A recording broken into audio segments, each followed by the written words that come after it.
The House of Representatives on Wednesday accused the Central Bank of Nigeria, the Office of the Attorney General of the Federation, of misleading the public on the cybersecurity levy imposed on Nigerians.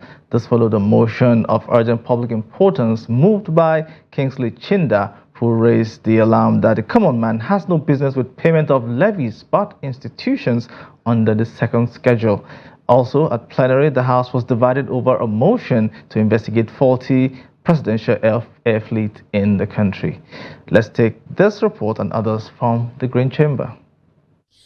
The Parliament had approved a motion requesting the Central Bank of Nigeria to put a stop to the scheduled implementation of cybersecurity levy a week ago. There were concerns that the Nigerian Central Bank cybersecurity levy is targeting average Nigerians. To this end, the House is doing all they can to clear the air on the levy, citing establishments involved to include GSM service providers, insurance companies, banks, among others.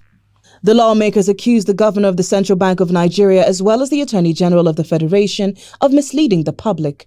They say no Nigerian is meant to be taxed under the Cybercrime Act. This is the content of the law we made.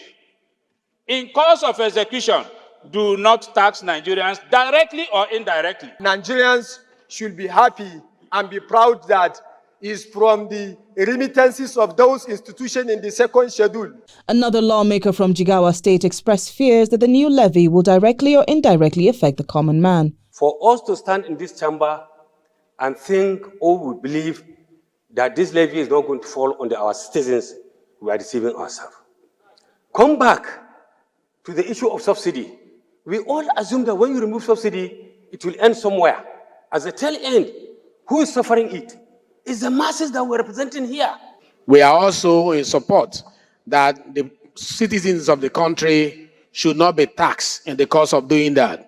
Similarly, the Committee on National Security and Intelligence, Digital and Electronic Banking and Justice is to further investigate the faulty presidential air fleet and report back to the House. The House was, however, divided over a motion to summon the National Security Advisor concerning the presidential air fleet.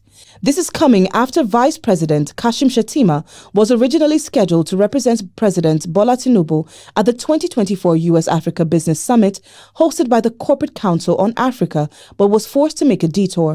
His motion divided the House, with majority of the lawmakers suggesting the alternative means of transportation for public service holders. Mr. Speaker, since an issue has been raised, I will advise that the President should suspend using the presidential aircraft.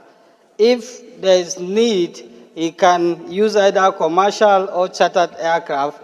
And another options, if that will also help Nigerians. If the President can travel by road, then Nigerians will have hope. The motion was gradually generating a rowdy debate, but the Deputy Speaker, in his wisdom, asked the mover to step down the motion. They argued that it is embarrassing to bring such matters to the floor of the House. The House asked the Chairman on National Security and Intelligence to use his powers and address the matter. Also at plenary, the House tasked its Committee on FCT to invite relevant stakeholders to discuss viable solutions to the issue of arbitrary increase of house rent in the Federal Capital Territory.